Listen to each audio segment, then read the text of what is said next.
back. We're into game number 4 and straight into draft yet again. KDF back to the blue side. So far, every blue side has won in under 27 minutes. Let's see if KDF can continue this trend. We're in game number 4, which means 30 champions are banned before we even hit the ban list. So it's gonna get crazy, hopefully. What are the first pick options you would consider, Quincy? Not sure about the pick options, but about the ban options. Smolder will be the next ban. Let me see. And then they will ban Oriana. And then they will ban... what will they ban last? Not LeBlanc, because that was just now played. Nautilus is taken away. So...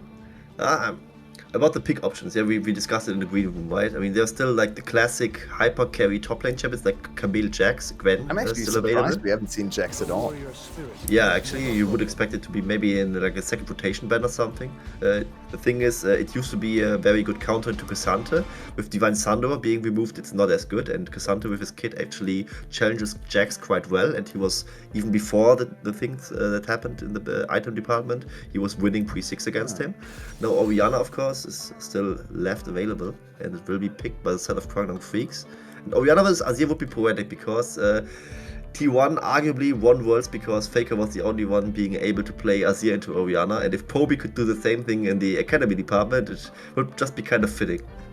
Nice little storyline there. And Oriana Azir, definitely the matchup we talked about in the mid lane, being a very high possibility of happening, or having that. Varus, okay. Varus, I haven't considered Varus. Yeah, he was played a bit in bot lane as in one of our earlier games last week, and he was played Lethality. I think I remember Marby molding at that. So definitely something that we've seen before in this tournament. Could also be flexed into top lane, as we've seen Mervyn play, or maybe into mid lane as well. Should have a decent matchup into Oriana, so good pick. Cannon is the top lane choice. Which means, oh, there's Wukong, another one I predicted earlier in the green room. So that's Wukong and Ryze. We've seen Ryze and solo queue a bit. Go ahead.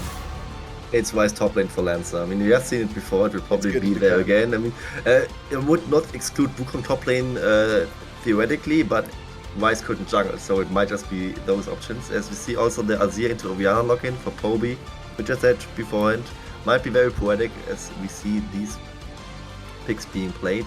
Varus also is a good takeaway from Bull, I dare say, because Bull has been playing a lot of Varus beforehand. And currently Lethality is just a meta build. I will not malt about that nearly as much as Marby probably would have done. So tier into Lethality might even be an option. Skipping the tier is usually no longer done on this one, as now Lethality items also are kind of stronger as they have been in the past. So I wouldn't be unamused by seeing that, as items like Opportunity exist now. You could also go Eclipse despite it not being a Lethality item anymore, and Zoola's Grudge is also still a very decent option that is a little bit away from the Lethality and more towards the percentage armor penetration. As I say that though, support picks might be interesting now, as they just get dwindled down so much, Blitzcrank being taken away. I think they might go for Milio if they ban Blitzcrank. Yes, please. Milio is such a cool champion. But yeah, support bans. We have 6, of course, because of Fearless Draft, and then 4 in the actual bans here. So there are not many supports left, especially if you think about meta supports. And we might get to some of the more funky options. Let's see what they will choose. I could also imagine them going back to ADC supports, especially for Reckless. Maybe a Caitlyn support could come in, something Carrier always likes to do.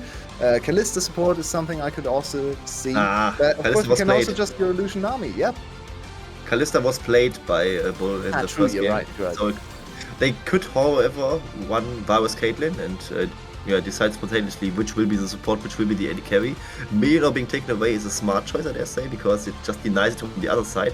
And Hui would be very funky, of course, which would mean it would be Hui support. I think Hui support got buffed on 14-18. There's the Caitlyn prediction, come on. Would be very banger if we actually could play the prediction, and we actually do, yeah. But now the interesting question: which is the support of these two? I think it's Caitlyn support. Yeah. I mean, personally, I like Caitlyn ADC more, but yeah, I feel like I see Reckless more of a Caitlyn support player. But maybe, I'm not sure. Caitlyn actually not something Reckless really played much in his career, if I remember correctly. He's not really a Caitlyn player, or not known for it, so maybe he doesn't actually like the Caitlyn too much. He literally has Varus tattooed on his back, I think, or was the front? But one of those things it was, for sure at least. So he definitely identifies with this champion in a very literal sense. So looks to be the Varus support, which I think is a bit surprising because the currently strong Varus item build is very gold heavy with the lethality coming out, and you need tier plus lethality items. So that in that sense is surprising. On the other note, that also plays to Caitlyn, right? Crit item builds are far from cheap, so definitely maybe in that sense it makes sense to have Varus was quite heavily nerfed a few. Yeah, I mean, I would definitely expect a crit Caitlyn here, yeah. Yeah, but that's probably why Caitlyn support has kind of just fizzled out, because you can still build lethality items on support Varus, even though you can't get to like 2 or 3, but at least you can get 1 and 1.5. But you can't really do the same on Caitlyn and be effective, so maybe that's the reasoning here. Also, they wanted a little bit more damage late game, a little bit more scaling. Caitlyn, of course, crit Caitlyn, crazy strong in the late game, very, very strong team fighting, especially when you look at Azir and Caitlyn together. So strong late game scaling for T1 this time around. To be fair, we haven't really seen late game, so I'm not sure if late game scaling is relevant in this series, but who is your prediction, or which team do you think has the better draft and who's going to win? I think T1's draft is more fun, but I think actually Kwangdong Freecs has this one for 2 reasons. I think the Rise into Cannon is a very good adaptation by them to really have Lancer popping off on this unique pick that's kind of is reminiscent of what Keen plays on Gen.G. Not the summer champion, unfortunately, but still a very strong, arguably the strongest top laner in Korea right now. And also, while Azir on T1 mid laners can beat an Orianna in lane or can survive the laning phase, I think it's still Orianna favored. So you have these 2 solo laners who have been hard carrying this last game, not as much in a great position as in this game. So I think Kwangdong Freecs can bring us to game 5 here. Yeah, I'm excited to watch some top lane Rise. I used to play quite a bit of Rise top lane as well. It's pretty fun to play, even though the champion looks kind of boring sometimes, but the combos are pretty fun to pull off. And yeah, it's famously a good matchup into the cannon, especially with his rune choice. What you do on Rise top lane with the Comet is just W level 1, and you just W the enemy. The enemy gets slowed and 100% hit by the Comet, especially when they don't have a movement ability, which deals crazy amounts of damage. Chain 1 or 2 auto attacks on the top of that, and suddenly it's a lot of damage. But all of this doesn't matter because we have another lane swap. So the Rise Cannon matchup will not actually happen. Yeah, also not the bot lane matchup, which is probably very fortunate for Kwangdong Freecs to dodge, as you run into double Hail of Blades bot lane there. But actually, it is Caitlyn support, right? The support item is on Smash, and Reckless is playing an AD carry game. Oh, that was a possibility I didn't even consider. Neither did I. I gotta say one more thing about the draft that kind of brings me on to the T1 basket. I gotta say, no exhaust into Cannon is very dangerous to run. Cannon's down point is usually that he can just get countered by exhaust, and there is no exhaust on the side of Kwangdong Freecs challengers, so it might just be a bit greedy to want barrier and heal on the bot lane and not just sacrifice one of those slots for the exhaust. So that might bite them in the back eventually. As here we see, yeah, just how the lanes play out. It's actually both solo laners, contradictory to their description as solo laners being together in the mid lane, and them just trying to shove in the Orianna. So it's also T1 kind of dodging the hard matchup and not having Azir lane fully 1v1 here. But right now, I mean, of course, it's Dahl moving away and just TPing up to the top lane, and we eventually might end up with more traditional lanes. How does Rise not have a single CS right now, even though he's already hitting the tower? That's a bit I'm wondering as well, yeah. But it doesn't yes, Demon's Jungler has 16. It's an interesting little situation there. Unfortunately, of course, bot lane now, the tower is already under siege. I think it already lost 2 platings. Yep, there we go, on the way to the 3rd plating. And Spoots, can I ask you to maybe switch the ADC and support around there, so we have an easier way of comparing the CS on the side of T1? I was about to ask, and yeah, Spoots is of course very quick with his fingers to adapt to the situation, and so now we have a very clean overlay in the bottom, as we like to have it. And here we see how Lucian and Milio can play against this double ADC bot lane, and It looks like they can't play into this at all, for now at least. I mean, Milio is also at least one of those champions that extends your range, and Lucian, traditionally a very short range AD carry, can at least have a bit of range for short trades like these, as we see right here, and they look somewhat okay at SA. I mean, yeah, because Caitlyn missed her Q. That's why Yes, they looked yes. okay. The movement speed If buff is also Caitlyn hit her important. Q there on... oh, this is a little dangerous for Guwon. It's dangerous for everyone, honestly, involved, and Guwon is Yes. just gonna disengage now. Or is he? He's back there. It's a jungle skirmish, and I'm not actually sure who this favors. I think Nocturne probably, but if Wukong gets to stack up his passive completely, he might be able to sustain the Nocturne. But Nocturne usually with his Q damage and the fear, very strong in early duels. So I think the Nocturne is probably a little too scary for the Wukong there. We're back in normal lanes, and for me it looks like T1 has got the better of this lane swap so far. They have. I mean, mid lane is kind of shifted away from the hard part of the matchup for the Azir. It's also probably being a few CS up with all the help he got from Dahl having a quick visit there, with Guvon just now having a quick visit. And also Guvon stole the big chicken yet again, so he is in a very comfortable position against the Wukong. I think considering a potential 1v1 between the junglers, I do not think Wukong likes to fight on the Dusk Trail of Nocturne. That would be very hard for him, as of course the Stone Skip passive, if it kicks in, might help him out there. Depends also if there's like the fear coming out from Nocturne as well, if you can use a spell shield of his advantage. But Wukong 3-6 cannot really proc the spell shield, so I think that's actually in Wukong's favor if you break it down like this. So there's definitely some chances for the Wukong to win out on this one. But either way, it was just for the chicken, and Gubon came out ahead of this one. As we see, all lanes basically looking very decent for T1. The Wise versus Cannon also, for now, not really accelerating in Wise's favor. I don't know how Lancer Rice missed has the every push, minion. right? Yes, yeah. And also I think the push was the reason why he missed so many CS. He just probably yeah. dumped his spell on the wave, didn't care about the CS, and just wanted to push as fast as possible. And he did, to his fairness. But missing out on the gold might hinder him later in the game. As the shockwave comes out, just for a bit of poke. Interesting decision. Yeah, I think he wants to reset soon after this wave, maybe, and then walk back to mid lane with mana replenished. Top lane also now finally the tier in Rise's inventory, so he's not going to be quite as quickly. I can tell you, it's very addictive to just spam EQ on the wave, EQ, EQ, EQ, EQ. And sometimes you hit the opponent, but honestly, you don't really care. You just get the dopamine hit from just killing the minions so quickly. This also gives them a great push in both solo lanes now. With double tier, they have very good mana sustain, which means top side focus so far from KDF, and first few grubs to their side, and traded instantly for T1 on the bottom side of the map. So both junglers avoiding each other and going for one of the early game objectives each. Yeah, nothing unusual over there, just a usual Void Crop for Drake trade, which is not favoring any title in particular, right? I mean, of course, having 4 or more Void Crops is very favorable to the side of the Void Crop takers.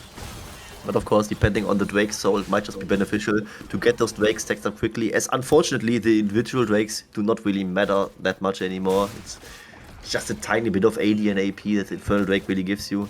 Not something to write home about. I mean, if you stack like triple Mountain Drakes or something, which can happen, of course, in the game, it might just be very beneficial to have all these tanky stats. But for now, this means not so much. T1 probably shifting their pressure towards the next generation of Void Grubs to get those in, to just deny the Void Might buff later on. As here we see, I mean, Lancer can push up quite well with the Wise. We addressed it earlier. Also with the tier plus Negatron. Oh, it's just a non-Negatron. He just won't take that much damage from the cannon. Yeah. It's just there to be in his face and just push the wave over and over again, avoiding any sort of duel.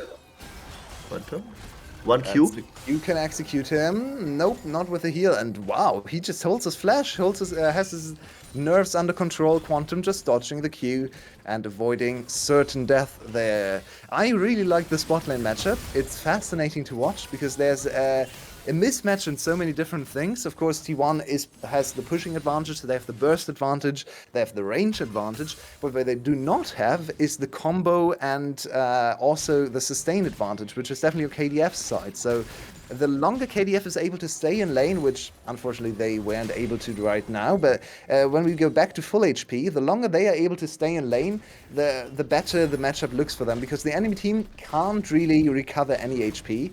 So if they trade back, even if the trades are unfavorable, they can still come out ahead. That's a flash in from Dahl. Can Dahl do this? Lancer, oh, he doesn't have the Q, so now it's one spell each. Dahl still behind the minions. This is a dangerous... Oh, what in the world just happened? I mean, Lancer was missing one Overlord Q, so it was actually kind of favorable for Dahl for a while, but he couldn't really step into the wide range because of the potential spell flux coming out. So it was Lancer, knowing he has this, just closing the gap with the Whelm Warp. But before he teleports away with the Whelm Warp, he just went for one more Lucky Q, and that Lucky Q actually ended up hitting Dahl. She disappeared at the same time. It was so confusing. Yeah, it was a solo kill for Lancer. And he didn't need to use both, apparently, but yeah. Just use both chances if you have them, right? If he ended up missing that last Q, he would just finish him off later with just a point and click spell flux anyway. So Lancer was already winning this one, but it was kind of close for a while.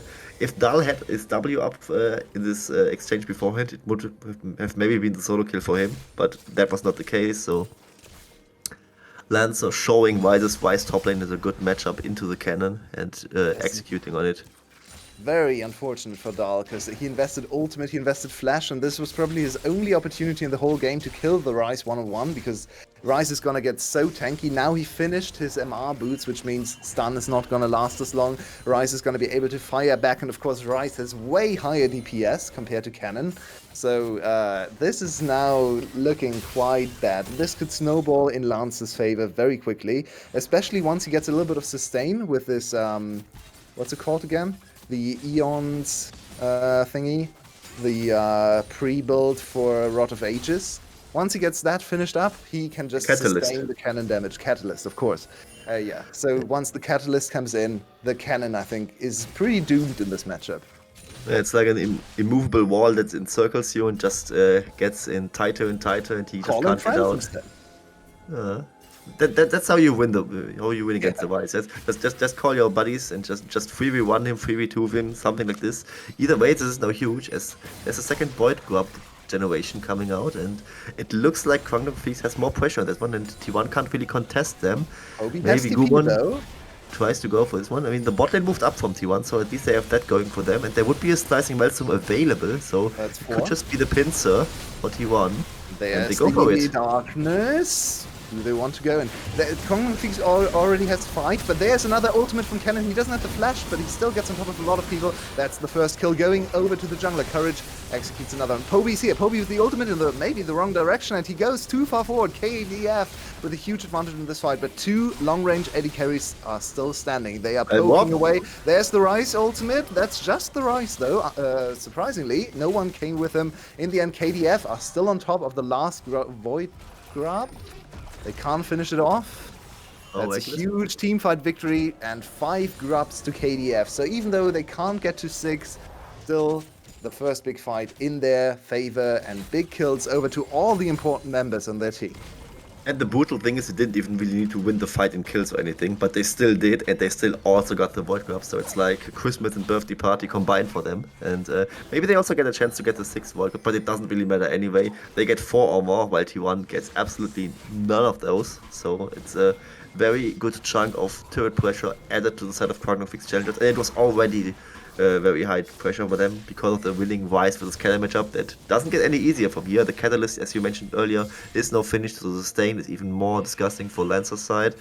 And yeah, now they finished the 6th Void Grub, so every auto attack from Ryze will chipple away at the turret, and it will be almost twice as strong as it otherwise would be, and that definitely plays into the cards of Kwangdong Freecs challengers.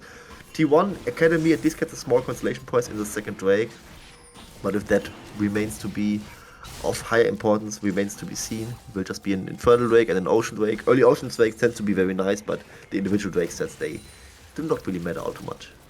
Yeah, it does buy them a little bit of time, so if they fall even further behind, they don't have to worry about the dragon stacking of the enemy team for quite some time now, because they already secured the first 2, so it's 4 drakes for KDF to the soul, obviously, so at least it buys them a little bit of leeway in the next few minutes. They don't have to contest every single dragon, so just a small little slimmer of hope for the side of T1. They're not too far behind in gold. Actually, they're pretty close still, but the grubs almost always come back to bite you. We can see the Orianna is already pushing down the tower, and that's going to be the first big spike of gold, 425 for the Orianna for the last plate on the top lane tower. So now slowly but surely the gold advantage is going to grow. It absolutely will, and we see mid lane matchup looking very good, top lane matchup looking disastrous for the side of T1, a cannon that's fallen behind. In general, it's already not a nice thing, and in this matchup where you can just not get the push ever, really hard for him to play this game at all. Yeah, doesn't really look too hot. Bot lane is that one thing that's going well for the side of T1, but I'm not quite sure if Reckless can make up the difference of all the top side that's really here in this game, especially with a poke vows. Maybe he can snipe a kill or two off in the team fight and then turn it around, but that's the thing with poke vows, right? Where I'm turning a little bit into Marby right here. Yeah, it is decent in the early game. You can snatch a kill or two in a fight if you play it to perfection, but you do not have that good of a reliable DPS, and that's not a good sign if you're in a game where you really need to be a difference maker. This might be a good sign though. Guyon is here and they finally get a kill back. They can't really push onto Bull, but nice little catch. Set up the trap and executed it very nicely, especially considering Smash is not a support player, so played with his vision, played with his trap advantage there on the Caitlyn very nicely. An insta call in of Guwon, they get a kill back. The jungler gets a little bit of gold for himself, and they reset the mid lane map position too. I actually wanted to talk about the Chemtech Soul and the individual Chemtech Drakes, because they get kind of scoffed at a lot by the community, but I think in this game it's actually hugely advantageous to KDF, especially if they're able to get multiple of those dragons, or the Soul in the end, because so many of their champions have sustained their kit, or get tankier the lower they are, or the more they fight. Think about Wukong, think about Rice especially. Those champions will benefit greatly from being just a little bit tankier, especially when they fall back to low HP. And then they have Sustain, they have Conqueror to get back. So I think actually Chemtech Soul, especially with 4 Chemtech Dragons and added shield and healing power, would be devastating to fight against for this Kwangdong Freecs composition. Yeah, that's a great point you make, and it's also a point that speaks against T1 Academy, I dare say, as you just mentioned, right? I mean, if T1 gets this Chemtech Soul, it was also, of course, nice to have, and Chemtech Soul, it was considered the worst soul, and probably still is, despite the small buff that I think it got like a year ago, where it moved from like 10% bonus damage and tankiness to like 11%. It's probably still not that good for T1's competition, right? They all basically fall over like flies, aside from the Nocturne maybe, and maybe not the Cannon if he just manages to finish the Zonia's Hourglass at some point of the game. And even that stasis isn't gonna really interact with the Chem Soul in any way either. So, doesn't look too hot for the side of T1. Especially with that Drake choice, it's just no good. But even aside from that, right, the game's not looking too hot for them. The solo lanes are both not performing, and they have been the hard carries for them in the last game. Reckless and Smash are doing very well, but they also are on picks that aren't really that good of a late game guarantee with the Caitlyn support and the poke Varus. So, That teleport is very questionable. Yeah, will it even go through? It will go through. They do have the Nocturne ult, and they're coming in from all the angles. That's a huge, huge cannon ultimate, but he goes down so quickly. That cannon is absolutely useless. And there's Smash in between 2 enemy members. They're out of nowhere, an Azir turret, and it's focusing Lancer. Lancer's gonna go down to the tower, but Poby in trouble. Poby gets another kill back, 2 kills to the Azir. Maybe their hope for the late game, but in the end KDF still with better position on the map, but they can't immediately go to the dragon. So, okay, the dragon only spawns in 45 seconds too. So a little bit of a questionable fight there from T1, but they do get 2 of the kills onto Poby. Poby kind of saved this fight for them. I mean, if not for his hero play, where he trades a 2-for-1, it would have been just a small loss for them, despite the huge flank that actually got off by the side of Dal. And that's what's worrying me, right? You hardly get a better... Yeah, he's level 10. He's under-leveled. That's a problem. It was, like, mechanically and, like, decision-wise, a good flank by the side of T1 and Dal. But even that almost perfect scenario for them was not turning into a huge winning fight for them. It was still just a 2-for-2, and if not for Poby's hero play, it would have been a lost fight for them even. And it won't really amount to much, because the Drake will spawn in like 30 seconds after the wake is over. And for that, Kwangdong Freecs can just recollect their stuff, just go to base and shop. Some were forcefully put there, they say, and just set up this Drake and start contesting those, as T1 will probably have to respect this one and maybe even give it to them. And even if not, right, it's affordable for the side of Kwangdong Freecs challengers to just drop one more Drake because it's just a Chemtech Drake.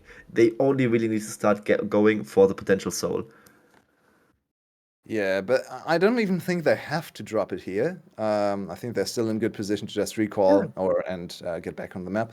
So, T1 with the kills on Poby, there's always hope for the late game Azir hyper carry, right? That can always happen. And even though we have a Varus who's gonna go for the poke build, which, as you pointed out earlier, doesn't have the DPS to solo carry, he can definitely assist the Azir carry, right? So if Azir gets into a position where he can hyper carry the game, the Varus can definitely set up a little bit of snipe poke damage or set up his ultimate to make it easier for the Azir to fight. So not all hope is lost in game number 4 for T1. Yeah, it's not as one-sided as the previous 3 games were. I mean, this is what we have to say. Gotta say, though, those 3 games were very one-sided, so it's maybe not that big of a surprise if we get maybe like one closer game. But I mean, this game looks like a 60-40 for Kwangdong Freecs, I would say. Maybe a bit more, even. Maybe it's actually not doing them justice as how far ahead Lancer is of Dal, and Dal's definitely struggling to find any impact in this game, but it's definitely not something that's unheard of where T1 would maybe find a comeback here, especially when Azir is in the game. A champion that, in my opinion, is conceptually broken, right? He's just an AoE, magic damage, DPS champion that can also find huge engages on his own and has mobility. Yeah, exactly. Disengages as well. I mean, why not? And also randomly can create a turret in the middle of the team fight, which he just now did, and to secure a double kill. So I mean, the hope is fading away slowly, but it's not gone, and the hope relies on Poby and his Azir. So there's definitely something to take away from this game still for T1. Yeah, if you think about Azir, as we have a little bit of time, it's a little ridiculous what this champion can do. It's a strong laner with amazing late game, with self peel, with mobility, not really any mana problems, has has DPS through auto attacks, which is basically a standalone thing for any AP champion. But then can also engage if you need him to engage, because why not? So it's like, okay, this champion can just do everything he wants to do, and that's why he's always in meta for pro play and has to be nerfed into oblivion. Do you know the base damages of Azir's abilities right now? Is it like 80 or something? It's crazy low. I think Azir's Q has a base damage of like 150 on max skill, which usually you're closer to 300 when your max skill is an ability. It's absolutely crazy how low his damage numbers have to be for him to be even approaching balanced. I mean, there have been times where an Azir Q would just poke you to half Or HP if 110. you are a carry. So, yeah, magic damage base level. It starts with 60 and goes up to 140. But yeah, It's so low. that's low. Yeah, I mean, and it deserves to be low. Is what we need to highlight here, because Azir used to be able to not just DPS in AoE with magic damage, he would also be able to burst. And now at least he cannot burst as well anymore. I think if you are like a Yumi approaching an Azir Q in the late game, you still die in 2 hits, but that's what you deserve when you get hit by this as a Yumi, of course. Either way. Very nice champion this Azir is, of course, and the one remaining hope T1 basically has here, because I also, aside from that, like in Nocturne's power budget, a large part of the power budget is his ultimate being global, denying vision, and him just being able to strike the distance. In a straight conventional 5v5, the Wukong vastly outclasses what the Nocturne can bring to the table as well. So in We that already regard, you're saw in also this not game really that the being Wukong that kind good. of just does the same as the cannon, no? Like the cannon went in, ulted, and the Wukong ulted on top of the cannon, and everyone was just stunned or knocked up at the same time. So the cannon was kind of cancelled out, which shouldn't happen because cannon is a huge power budget of your team composition, right? He's the one coming from the side. He's the one trying to really focus everyone into a small little circle. And if the Wukong can just stand on top of the cannon and do the same, then you trade it very unevenly in those two resources. Yeah, and Cannon Ultimate is supposed to blow you up in 2 seconds, and Wukong is like a bit more drawn out for the time, but it even is got shifted towards like percent HP damage, and it shreds tanks surprisingly well, and it has 2 instances because the clone can also recast the ultimate. And yeah, the Cannon versus Wukong is a bit like you versus the guy she told you not to worry about, right? It's so insane how the Wukong basically does the Cannon's job, but better right now. Yeah, absolutely. But I think in the last team fight, also the level, it was a huge contributing factor. Cannon from level 10 to level 11 is such a huge power spike. He gets so much stronger, especially considering all the extra penetration he already has at this point and so on. So that level 10 Cannon ultimate really didn't hurt anyone. And if he was level 11, maybe he could have turned the fight around and found a little bit more burst damage at the start. In this case, it was only really to stun people. It was kind of like a support cannon, and that's not what you want to see from your top laner. At least Reckless is used to having support cannons around, right? No. True. Actually, he was the one piloting it. That's He an was the 80 cannon, champion. the Yeah, ADC cannon. but the ultimates on an 80 cannon kind of are like support cannon, right? You don't really have the AP value of it. Well, we're back into the game, and taking stock of the situation right now, we are 32k to 30.6k. So actually, the gold lead not super big, but of course the 6 grubs can still kind of explode the gold lead. If they ever win a single team fight and march into a lane, they can instantly kill 2 turrets at once, or destroy them, I should say. So still advantageous map positioning and also scaling advantage for the side of KDF, but traps are T1's way of getting back into the game. They already got a huge pick earlier, this time not quite able to kill Quantum again. Yeah, and we also lost the scoreboard, so I would advise our dear observer Spoots to press the O button once, so we can get that one back. Yeah, thank you very much. Yes, there it is. And we see actually how the Drake is contested, which is not at all. Kwangdong Freecs just snacks this one up for free, as nobody dares to challenge Courage on this one. Nobody had the courage to contest the Monkey King. And with that, yeah, the Drake Soul Stack win condition for T1, if that even was a win condition for them, is now also gone for at least a while. And Kwangdong Freecs gets more time to get the Wise to the scaling point. But he's on a lot of ages. If it hits 10 stacks, he will be very happy in this game, as he will then have even more of a presence within this. He is on a full item, but this full item doesn't really have his full value yet. And there's also Bull approaching 2 items very soon. Reckless, to his own standard, of course, is on 2 items, as the lethality items are a bit cheaper than the crit items. So at least he is power spiking right now. But that's the thing, right? What can T1 really fight right now? It's not like they can even dare to force a Baron and then bait on the fight or anything. They definitely need to rely on those traps and all those picks that they get in maybe side lane rotations towards Kwangdong Freecs, which they got early on when they caught Quantum. Aside from that, there's not really much for them to gain.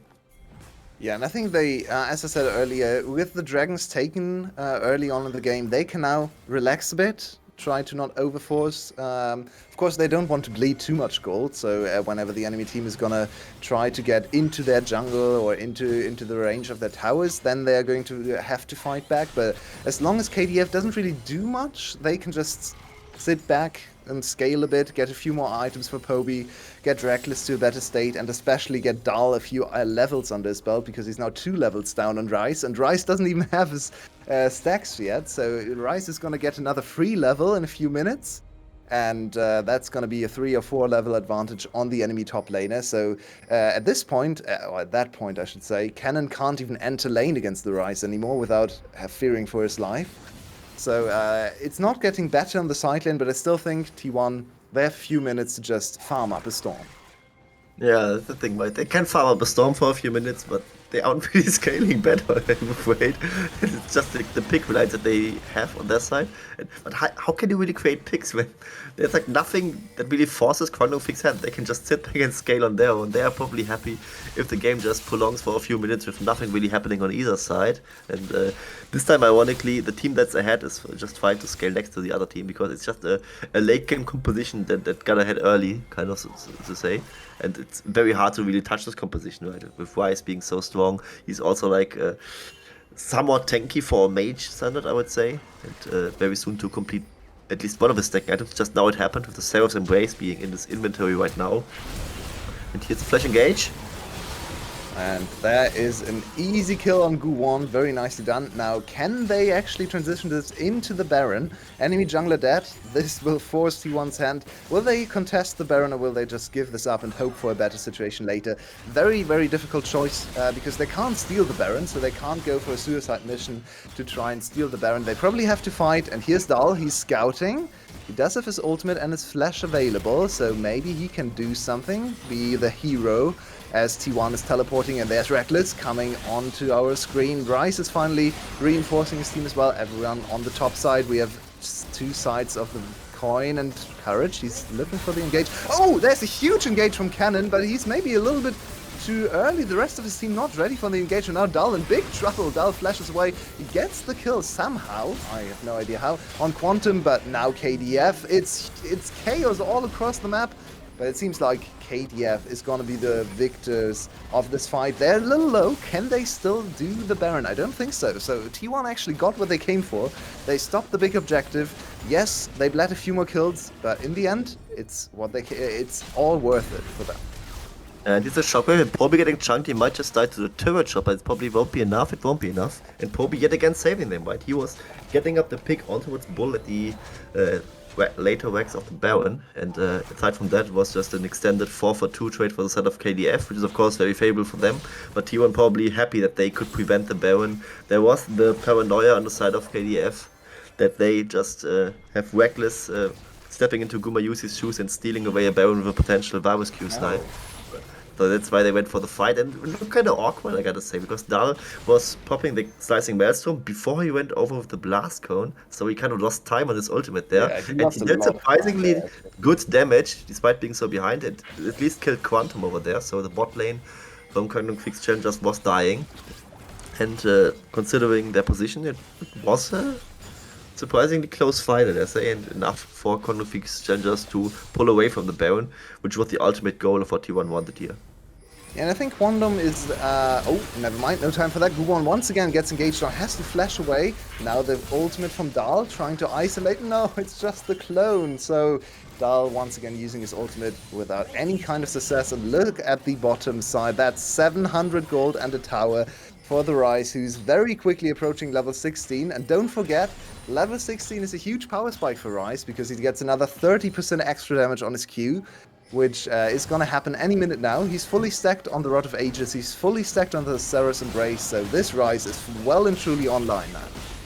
It absolutely is, and the Drake just now spawned, but Kwangdong Freecs doesn't care. Don't get tricked by the overlay. It says Ocean Drake, but it is actually a Camp Tech Drake, as this bug hasn't been fixed as of yet. Here we see Kwangdong Freecs tanking the Baron. This is like one of the small comeback changes for T1, right? Baron still hurts a lot at the 25-minute mark, and especially not just only shreds your HP bar, but also your resistances. And if their resistances are low, especially something like a Poke Varus can deal extraordinary damage towards you. So Kwangdong Freecs, despite being in a good position, still needs to be careful. And also, they can afford to just play it slower on the Baron, as they have Lancer in the side lane, or at the Drake, just soloing the Drake, why not? He can just do that, as nobody can approach him in a 1v1, maybe not even in a 1v2, so he's definitely fine to just solo the objectives, or in this current case, just do it together with Courage to secure the Drake, and just get small advantages over and over, and let T1 bleed out slowly. Yeah, and look at the other solo lane as well. Oh, yeah, we're going to look at him on screen now, and he's actually getting caught. That's a huge shutdown if they're able to get that. Unfortunately, going to the Nocturne, but still, the shutdown is very important because he was starting to stack up the pages. There were 9 pages on his little book there, so that's a hugely valuable pick, an insta-sell from Kwangdong. Just getting rid of the Magi is probably an embarrassment. He bought the Magi and died pretty quickly afterwards. But he's still a very strong Orianna, even though he got shut down there, because he's approaching level 16 as well. And yeah, maybe not quite as big as a power spike as some of the other champions in the game, but still, level 3 ultimate for Orianna finally really deals some decent damage. And with all the short-range champions on the other side, there is some potential for the Shockwave to turn the fight in KDF's favor. Yeah. Yeah, this is actually a small overtap by the side of Kwangdong Freecs challengers, I'm afraid to say, because there was nobody really in position to punish this global ultimate play by the side of T1, so used to paranoia, but here Smash is getting caught, so Courage picking up this one. It is just a support, so this Kate in Death might not be as influential as it usually is when a Caitlyn dies, but still, this is just enough for Kwangdong Freecs to say we just pull the trigger, start out the Baron, and maybe bait on another fight. Remember, the Paranoia is still down, Nocturne also flashless, there's no blast plant, so they might just rush down this Baron here. Here they come, there's Guwon, they have maybe an option, and there's Dal with the ultimate on top of Quantum, but that's just the support, and he's gonna not even trade his life, he's gonna go down, and hello, can someone execute him? There we go. On the other side, we have Rise, and there's a Realm War. This should be the fight that wins and secures the game. That's a 5-0, or 4-0 I should say, because Smash died before that. Very, very, very dominant performance from KDF in this team fight, and they're gonna go to the Baron, get their prize, and finally crack open the base of T1. Yeah, it will absolutely be the Baron, a 4-0 or a 5-0 in the extended fight of this one. I was actually worried if they might just go for the game instead of the Baron, but it's still enough turrets to be pushed for this to be prevented by the side of T1 Academy. Here we see Baron just now being secured by them. Mid lane tier 2 turret in the meantime as well, and Kwangdong Freecs probably just one more fight, one more push away from the finish line here. They are now 7,000 gold ahead.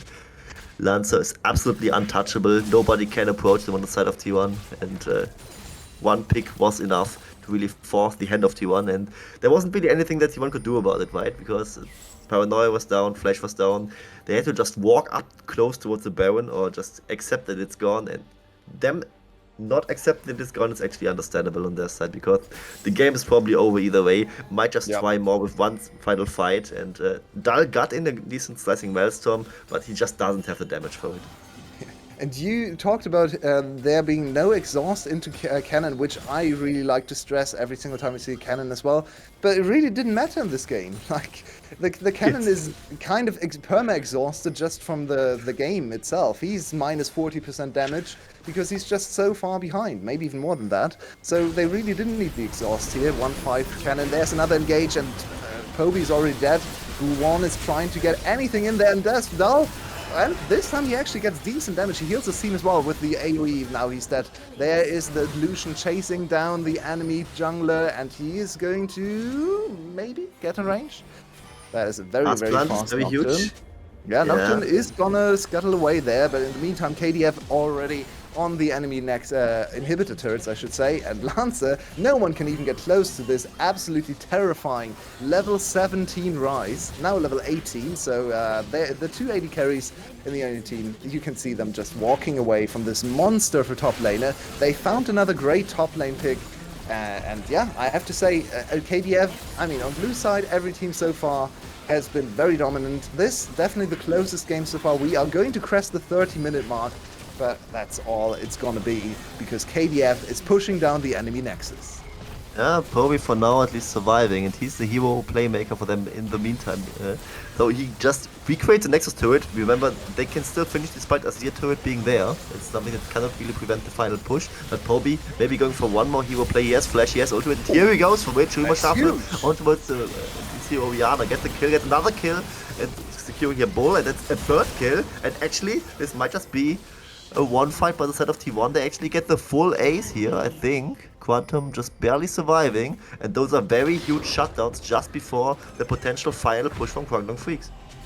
And also the dragon now just spawned, which is gonna grant them a little bit more of an objective bounty. So that's a big and big swing in terms of gold for T1. They're still gonna be behind by 8-9k gold, but still will give them a little bit of extra money to maybe get to another item. Will make Dal a little bit more relevant, and he's approaching level 16, so maybe the cannon can actually get out of this hole that he dug himself.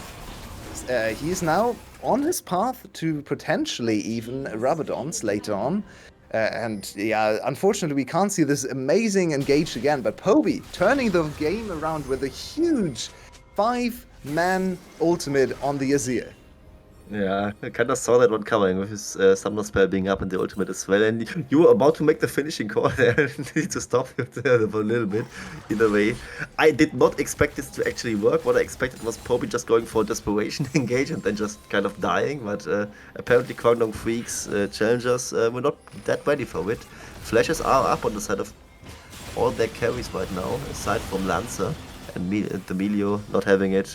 Maybe something that could lead to him getting picked off again. But it's still an open nexus on the side of T1 Academy. They need to be very careful that this doesn't just get pushed in. Also, inhibitors are still down, so it can be over quite fast, especially with such a strong side laner like the Wise on the side of Lancer here, who is just now also decked out with a Zoneless Hourglass, so he can very safely approach anything here. And this minion should finish the turret. There are no turrets left. So engage from Wukong, and on the other side, Poby trying to get on top of the enemy support, but that's only the support. Still, Poby gets one kill back. Reckless against Courage. Reckless has to flash away, and the Nexus is open. Someone has to come back and have Reckless defend, but there's no one left. The Nexus is open, and KDF. One more push. Yes, they got pushed back by Poby. Poby's heroic effort in the last push, but this time they just blast through the enemy base and get game number 4. We're going to game 5 in the first best of 5.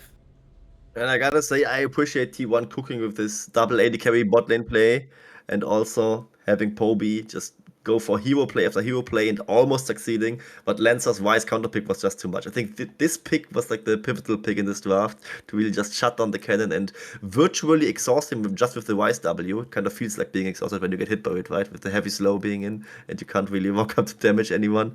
Either way, that was a very beautiful performance by Lancer especially, and the whole team of Kwangdong Freecs challengers definitely stepped up, and they deservedly forced game 5 here. Yeah, and the thing is, usually when we watch League without Fearless Draft, there are counter matchups. Of course, there are counter matchups. But in modern League, counter matchups don't really work like they do in Dota, as I've heard, where a counter matchup really just completely shuts out the enemy champion. It's more like, okay, it's a small advantage. It's still playable, though. It's gonna have lane priority, but in the end, he's gonna be fine. Like, if you think of all the counter Camille matchups, that's usually how it goes. She loses a bit, but then she still gets to scale and be relevant. But when we're 30 bans deep, or actually 40 bans deep, if you include the actual bans of the game, then the counter matchups really matter. Then we see stuff like Rice into Cannon, where the Cannon just suffers. He tried to make the play in the top lane to get the early solo kill, failed, and from that point on, he was just so far behind the Rice, scaled, got stronger, and there was nothing to do against this monster. Yeah, and it looks like our beautiful observer Spoots has stayed in the game lobby for now and is ready to deliver a replay for us. So let's watch this one and see once more what Poby tried to do, the heroic last effort for him. Yeah, this is an open Nexus situation, but look at this. It was a 3-man ultimate only, but he got on top of all 5 members and they're focused on him, but they all die so quickly. Dal with a beautiful follow-up. That was just absolutely class from Poby. He showed his just vision for the game, and I mean, he had a lot of experience in the actual LCK, and you can see in the Challenger League, he can definitely make a name for himself as well. Yeah, absolutely, and just unfortunate that they didn't end up closing out the series with this one, as they were basically down to death's door in this instance. But Poby at least could prolong the game a little bit longer in this one. But overall, of course, gotta say that Kwangdong Freecs just stepped up, deservedly forced game 5 here, and now, we are with one more game left, not a lot of champions left, and Silver Scrapes before the game to hype us up for this final game that will decide who will immediately advance to the semifinals of the cup. So stay with us.